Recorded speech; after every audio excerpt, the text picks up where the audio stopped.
Welcome to episode 2 of Sqroots Orbital Research Agency, starting off with a launch here.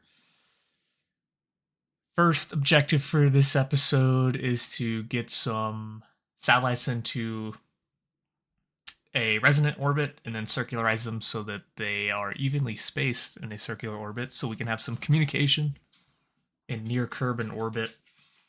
You're going to see me attempt to do this first with this launch. And then you're going to see me do it again this episode. I learned a couple things with this launch. It's a beautiful launch here.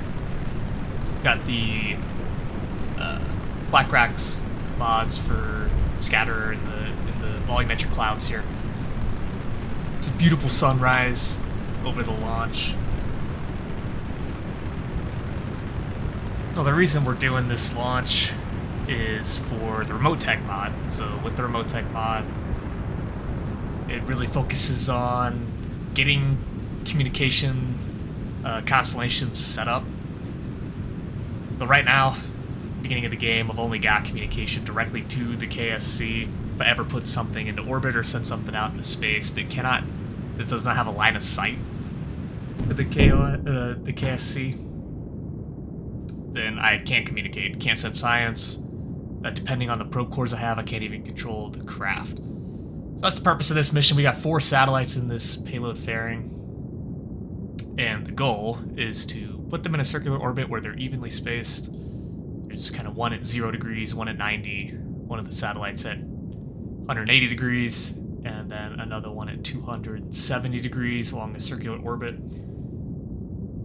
I believe I'm targeting like a 200-kilometer orbit for these satellites.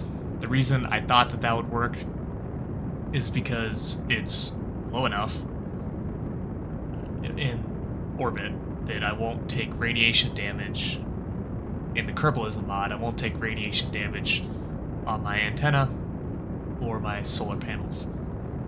What I didn't account for was how long these satellites would be kind of eclipsed by Kerbin and did not get sun. So in short, will lose electric charge in all of these satellites, which is why later in this episode you'll see me launch a very similar mission, just at a much higher altitude of orbit.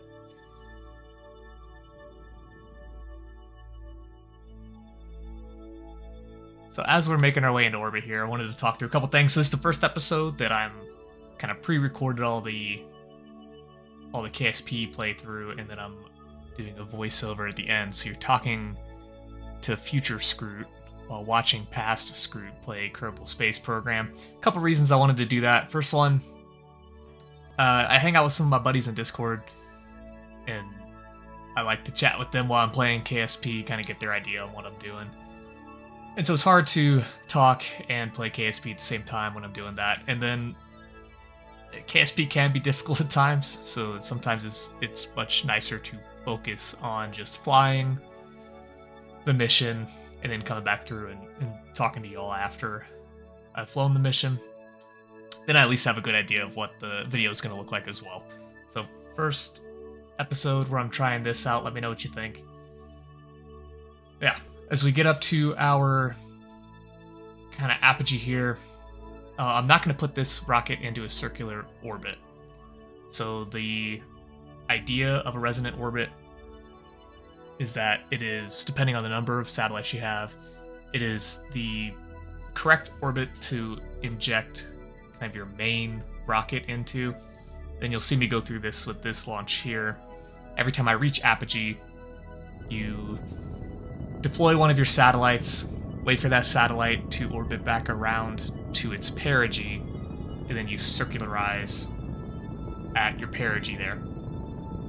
So what that does is, you see me deploying there, kind of finishing that injection burn. But the reason it's complicated to do this orbit is because you're trying to use math and physics to position the satellites equally spaced in a circular orbit.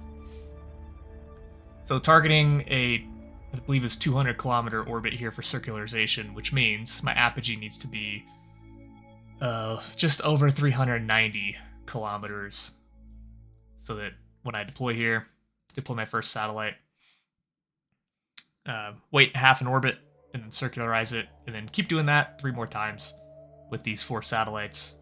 And all of a sudden, you've got your satellites evenly spaced in their circular orbit. So some interesting orbital mechanics here. This is the part of KSP that I enjoy. I'm kind of a nerd.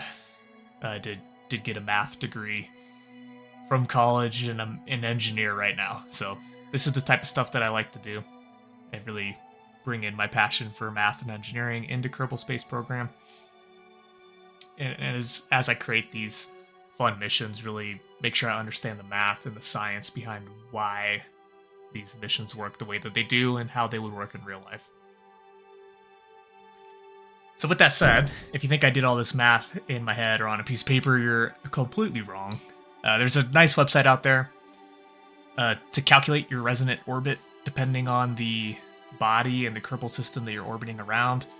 I'll put a link to that website that I used to get this math done for me instead of me having to do it myself. Put a link in the description.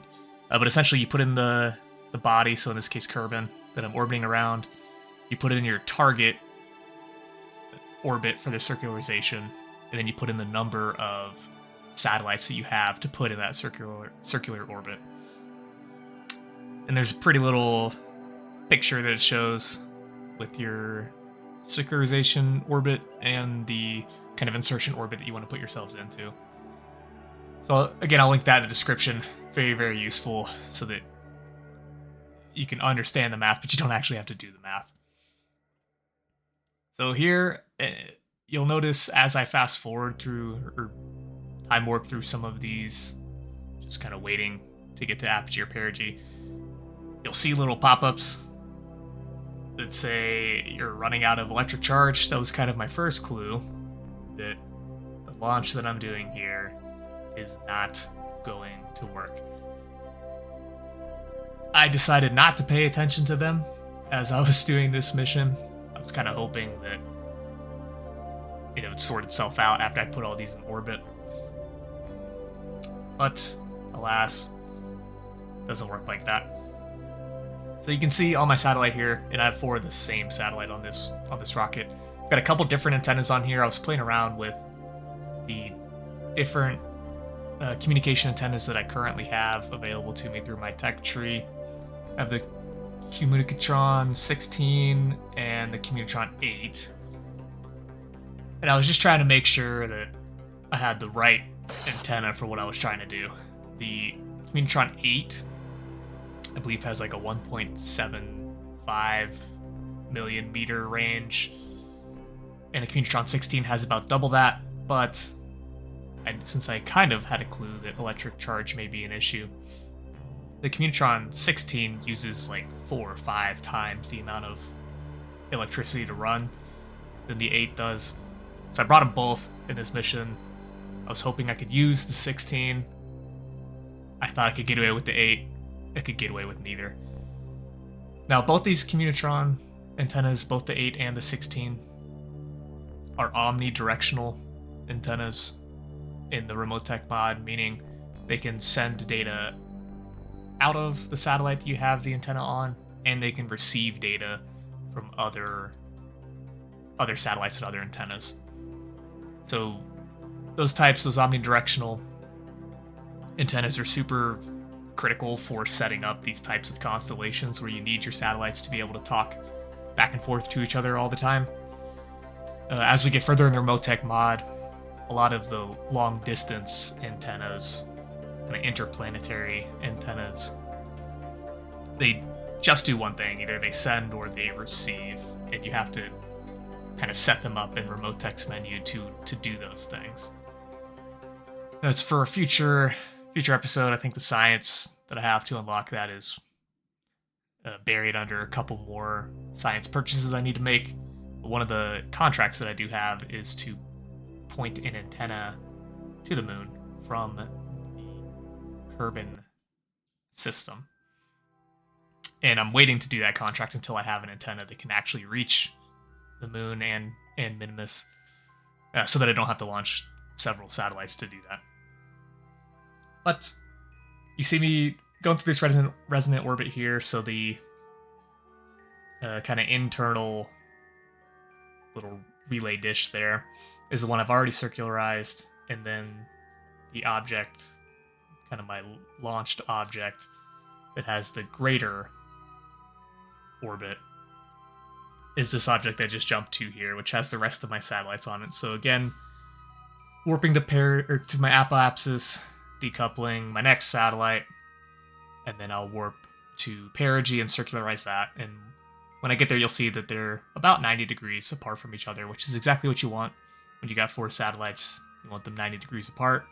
If I took the mission here to do 3 satellites, evenly spaced, I'd want them to be 120 degrees apart. But the reason I chose the 4 satellites instead of the 3 is in order to communicate across 3 satellites, you need to be at a higher orbit so that Kerbin does not get in the way of your communication. So I chose 4, again, thinking that I'd be able to get past this electric charge issue that I have and keep them low enough so they didn't take significant damage from radiation in the Kerbalism mod, but again, I was wrong. That's okay. That's why it's Kerbal Space Program and not real life. So it would have been a very expensive mission to mess up in real life. Only cost me about 20,000 Kerbal dollars, whatever they are, to mess this one up in game.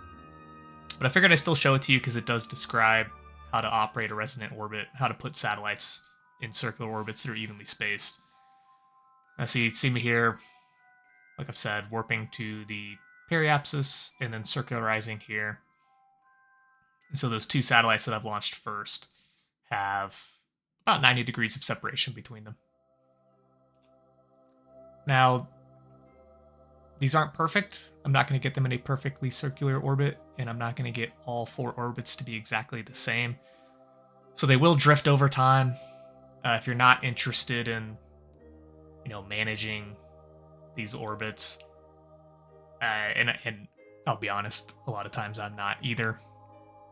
What I'll do is I'll fly the mission to put them in their appropriate orbits so that I know I have a vessel that can do that. And then I'll go back through, after I've set everything up, into the cheats menu, I know, into the cheats menu of KSP and set their orbits so that they're perfectly circular and perfectly spaced apart from each other, just so I don't have to worry about the incorrect, slightly incorrect orbits that these are getting set in right now. If they're not perfectly circular and your eccentricity is not exactly 0, say your eccentricity is 0.0001. Over time, over a couple years, some of your satellites will catch up to others, and then all of a sudden you don't have satellites that are evenly spaced anymore, so you kind of lose the ability to communicate back to the Kerbal Space Center, which is the whole point of this mission. So I recommend it. It just makes life a bit easier. It's one less thing you've got to worry about when you're playing the game 4 years from now and you don't have connection back to the KSC and you're confused why. It's because your satellites drifted over time. It just makes gameplay a little bit easier, and at the end of the day, this is just a game. So I don't have an army of people at my disposal whose job is to make sure that these satellites stay in the correct orbit. So instead of hiring an army of people to do that, like you would in real life, I just kind of don't. So here you see me jump into the VAB. I'm building another satellite here. So at this point is when I realized that the mission that I just launched was not going to work. So I'm setting up a kind of what looks like a TIE fighter almost. But each one of these, I'm going to launch 4 satellites on this launch. This is an example of what one of them would look like. I realized I need much more electric charge than I thought I needed. And I figured I'd make it cool looking at the same time. As you see me building this out here. I am using tweak scale on the solar panels, and I'm kind of clipping the solar panels into some of the supports that I'm putting on there. You don't have to do that if you're not interested in using tweak scale, or you don't like part clipping. I know there's some folks that don't like to do part clipping, and that's okay. The reason I'm doing it here is just to visually make the satellite look a bit more realistic. And I like to take my time here setting up the clipping and just making sure that what I'm building looks realistic. Now, I totally disagree with people who use part clipping to like bury like stacked fuel tanks and stuff like that to get more delta V out of their rocket and keeping it small. You won't see me doing that.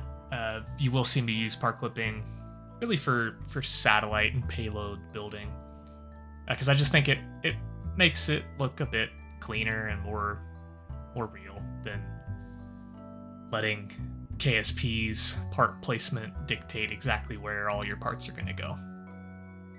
So again, 4 satellites on that one. They all look like the same one I just built. Stuck it on a big tank full of fuel and stuck a rocket on the bottom of it, and now we're about to send it to space.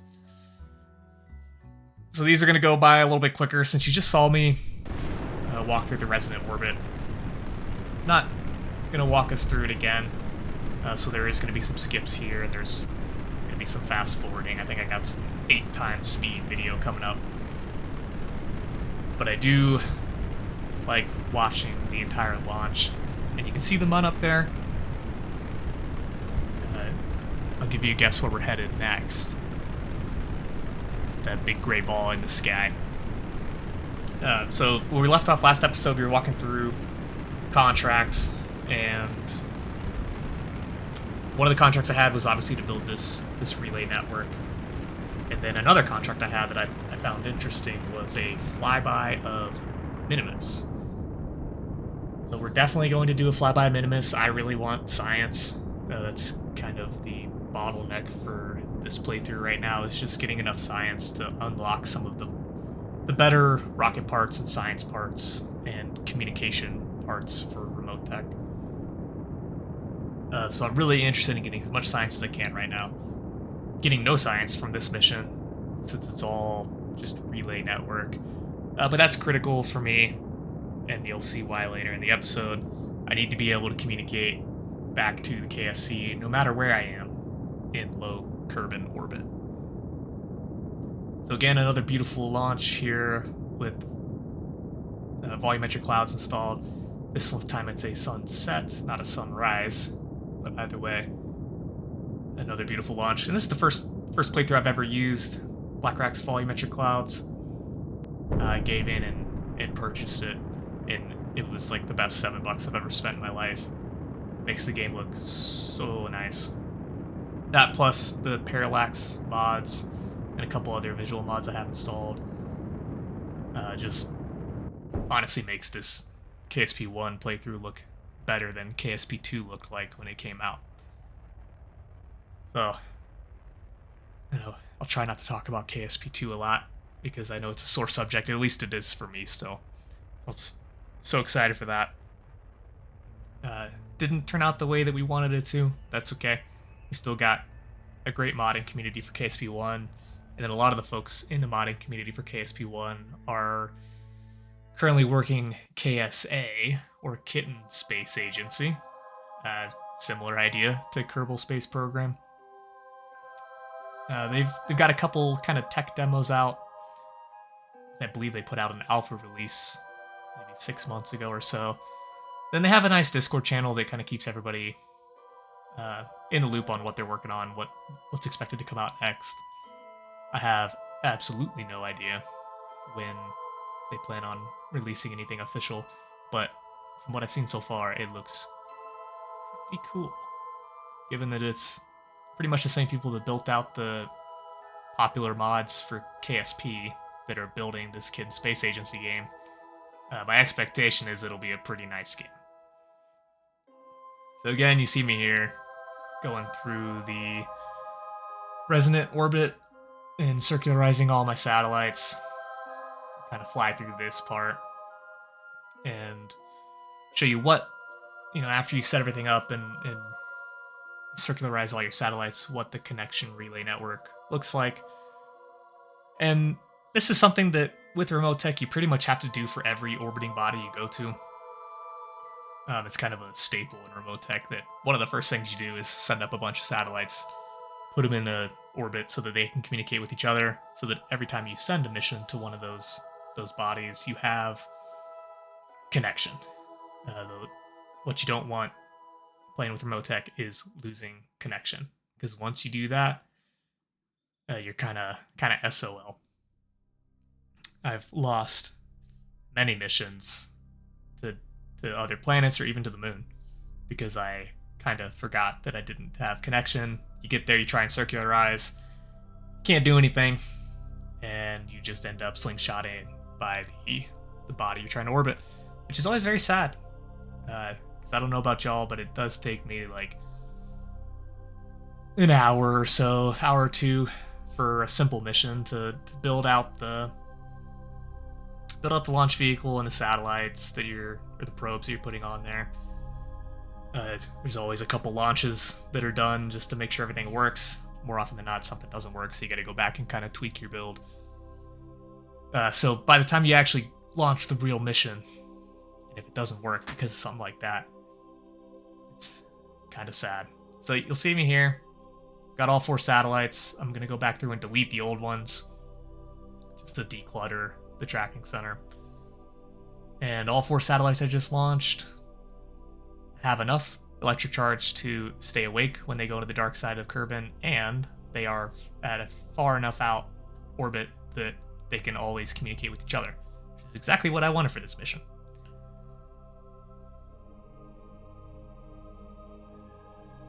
So this kind of wraps up the Remotetech constellation mission. The other mission I picked up for this episode, which I kind of clued y'all in on, was a flyby of Minmus. And since I was so interested in getting science, you'll see me put 2 probe cores on this mission, and I'll put some of these little computer units that looks like a record. They're like an 8-track almost, if you're familiar with what those look like. But really just putting in a ton of ways to store science, because when I fly by Minmus, I won't have any way to communicate to this probe when it flies by. So I need to be able to store all of the science on my actual payload. And I was going to wait till I flew it to surprise you guys, but we're also going to do a flyby of the moon here. Again, science is the name of the game right now. I want to get as much science as I possibly can. And so I'll fly by the moon. I try and get a both high orbit and low orbit around the moon. I forget if I ended up getting a low orbit. I don't think that I did, or I briefly did. And we'll send our payload here to the moon in such a way that it returns close to Kerbin, just without me having to do any burns. And that's actually the kind of lunar injection that the Apollo missions went on, so that if anything went wrong, the Apollo capsule would kind of self-return back to the Earth. So say, for example, their engine stopped working halfway to the moon, or they couldn't get it to turn on to circularize, it would have been okay. Everybody on that mission would have been kind of slingshotted around the moon and back towards the Earth, where they would have been able to return safely. So we're taking that same approach for this mission so that I can fly by the moon, and collect up all the science that I can. It's probably not all the science that's available, but it's quite a bit. Fly by the moon, and then return close enough to Kerbin so that I can kind of dump all of the science that I just got out of my rocket here, and then we'll attempt to get a rendezvous with Minmus. So you see me kind of tumbling through the air here. This is something I haven't quite figured out with MechJeb's ascent guidance. It seems like if you burn out before you leave the atmosphere for kind of your first burn from MechJeb, every once in a while it'll like kind of very quickly puff the engine, and to kind of keep you at that your target orbit altitude. And since I don't have very good control or attitude control on these rockets yet, since I haven't unlocked them, most of my attitude control is done through gimbling of the nozzle. So as MechJeb's kind of doing those little puffs of the engine, it sends me tumbling, but I have plenty of time to recover with the kind of minimal attitude control systems that I have on this particular launch. So just going to put myself into a low Kerbin orbit here. Just for those that don't know, if you're ever trying to leave Kerbin, so say you're going to the Mun or Minmus, or you're even trying to go interplanetary, the lower your orbit is, the faster you're going, and the easier it is, the less delta V it requires for you to burn towards your target. So I kept it at about 150 kilometers from my orbit. You can go even lower. I know a lot of folks will try and stay like under 100 kilometer orbit when they're setting themselves up for an injection burn into a different body. But you see me overshoot the moon here a little bit, so I might have to head over to retrograde and correct that orbit. I think I was distracted at this time and forgot to shut off my engine during my burn. Oops, again. Great thing this is a video game and not real life. You just flip this bad boy around and burn retrograde for, I don't know, 10 meters per second of delta V and correct what we just messed up. So,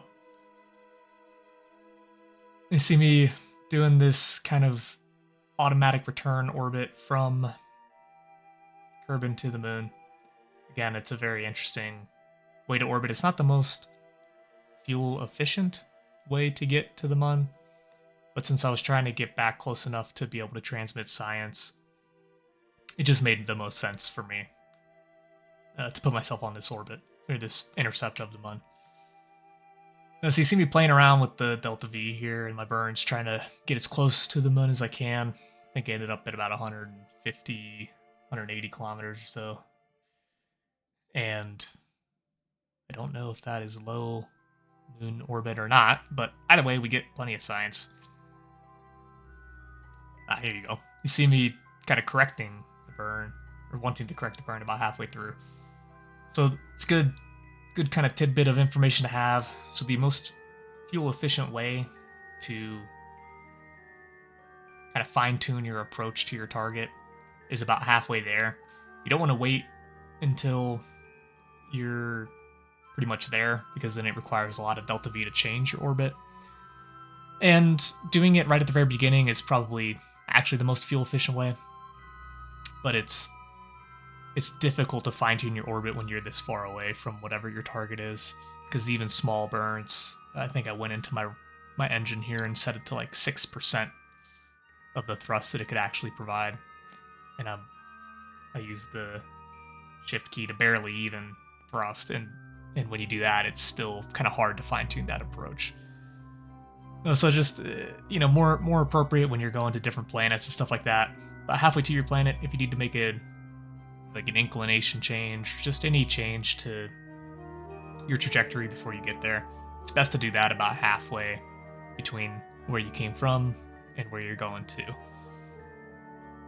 So we see the moon for the first time up close in this playthrough. It's always nice to say hi. We're going to conquer it at some point and put a kind of gateway space station around here, and maybe a little kind of stationary base on the surface. I think that'd be pretty cool.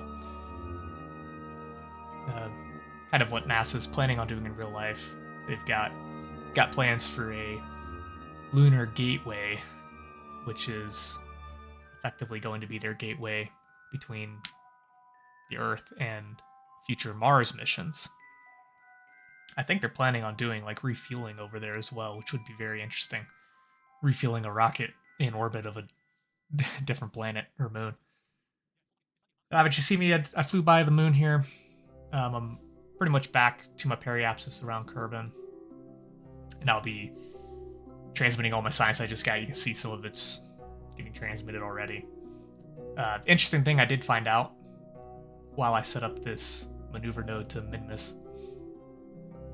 Interesting thing I did find out, even though you have connection with the Remotetech antennas, the closer you are to the maximum connection distance, so for example, the antenna, the Communitron 8 antennas that I put on these relay satellites earlier in the episode, have a maximum range of like 1.75 million meters or 1,700 kilometers. If you're at the very tip of their range, you can communicate, but you transmit data very slowly.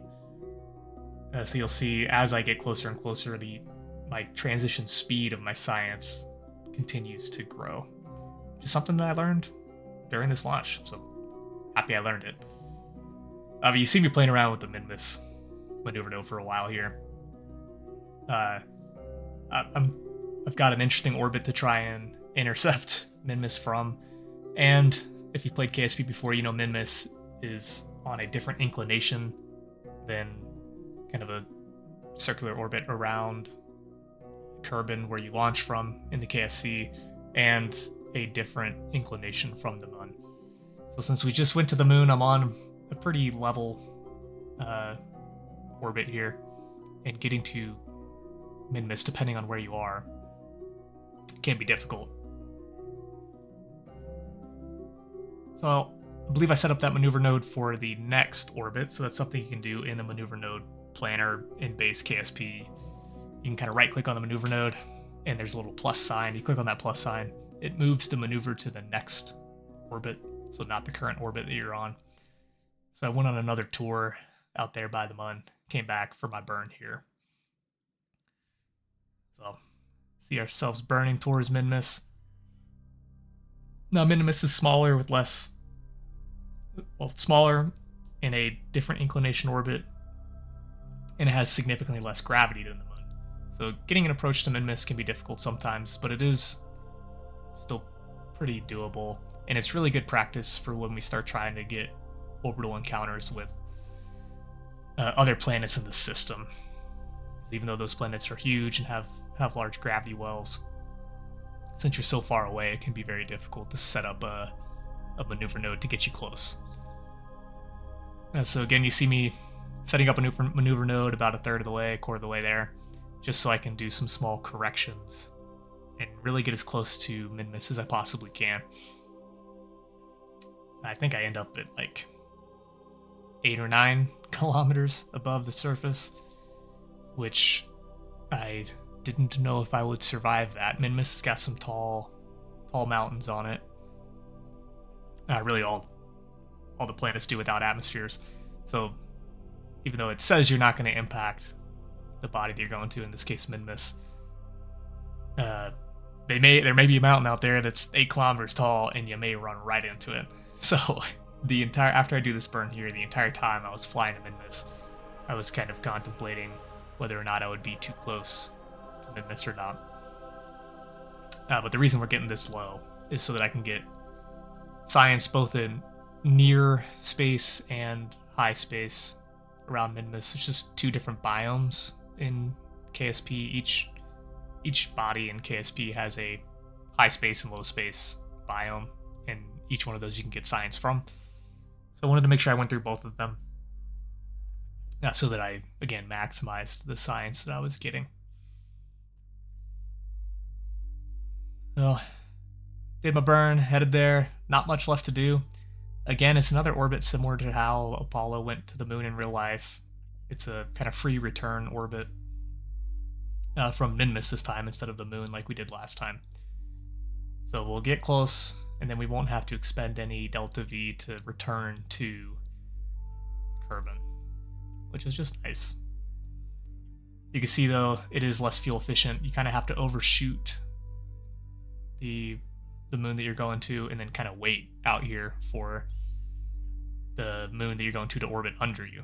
So I'm way out here moving like, what is that, 50 meters a second? Pretty much not moving anywhere at all. Minimus is slowly coming around to meet me.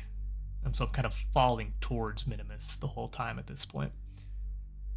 Let's give some good visuals once I find where Minmus is.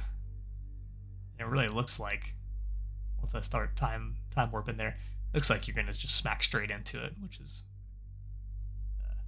alarming, especially since at this point I still didn't know if I was going to be able to make it out of this orbit of Minmus without hitting one of its mountains. But as we get closer to Minmus, it may look a little different than kind of base Kerbal Space Program. Again, the parallax mod does wonders for the way these moons look. So you'll see kind of I forget the biome, but the little ice lakes on Minmus. As we get closer to them, that they just look so much nicer, and we'll land on one at some point in this playthrough, and the detail in the parallax mod is just incredible on these bodies. So, doing our flyby. I'm going slow here because, again, I'm very concerned. But you'll see, wasn't even that close at all. I had another at least kilometer I could have gone down, maybe even 2. Well, we did our flyby, and we're headed back to Kerbin. So this is a longer video than episode 1. I tried to cram 2 missions in here instead of just 1. Let me know what your preference is. If you want these longer videos, I'm more than happy to continue to make them, 30, 45 minutes. If you want a nice 15-minute video that you can turn on just while you're doing, I don't know, vacuum in the living room or something. Just turn on real quick, watch it, and then you're done with it. The next one's out sooner. Let me know what your preference is. Again, this is starting up YouTube again, so I'm just curious to hear what y'all have to say, what you'd like to see. I do appreciate the comments. I read through all of them. I did get a comment from Dudius3743 a couple days ago, talking about the thumbnails. Totally agree. That kind of AI generated thumbnails do lack things unique and seem uninspired. Totally in agreement. You'll see a different thumbnail in this video, but I will have you say, I went through like 3 or 4 prompts before I got to a thumbnail that I did like. So I tried for like 3 whole minutes to get a good thumbnail. But I'll like this guy's comment. Please feel free to leave feedback or what you'd like to see differently, what you like seeing and want to continue seeing, so that I can help make content that y'all enjoy actually watching. That's the whole goal. If you don't enjoy it, let me know, and I can try and find a way to make everybody enjoy it. So getting close here, kind of returning back to Kerbin. I've got lots of science that I haven't finished sending yet. So I've got plenty of Delta V left in my rocket here, so I'm just going to kind of circularize around Kerbin so that I have enough time to send all of this science back. Not necessary. We could have just waited 10 days to come back around on our orbit that took us out near Minmus. But since I had the Delta V, I figured I might as well do it. So just kind of time warping through, sending all the science back. Again, this is why it's so critical to have these relay networks set up, because no matter where I am around Kerbin and orbit now, as long as I'm within like 2,000 kilometers, I'll have connection back to the KSC, and I can communicate with and send science back to the KSC. So, finishing sending all the science back here. I like to be a good steward of space, so got no reason to keep this probe in space anymore, so I'm gonna send her right back down to Earth. No parachutes on this thing, so another very expensive game of land darts that we're playing here. But we got all the science that we were after. We completed our mission to fly by Minmus. There's really no need to keep this thing around anymore, and I don't like keeping space junk up there, so as much as I can in this playthrough, I'll try and make sure that I keep our orbits clean and clear of space debris and space junk. Now, sometimes it's not going to happen, and that's why you can go in the tracking center and just delete things, which I do from time to time. But in this case, We survived re-entry. Again, no parachute, so we're just going to go straight down as fast as we can. Right into the ocean, I believe, is where we're at. So, man, another kind of termination line. Another great sunrise or sunset here from the Parallax and Blackrock mods combined. Which is just, I still can't get over them.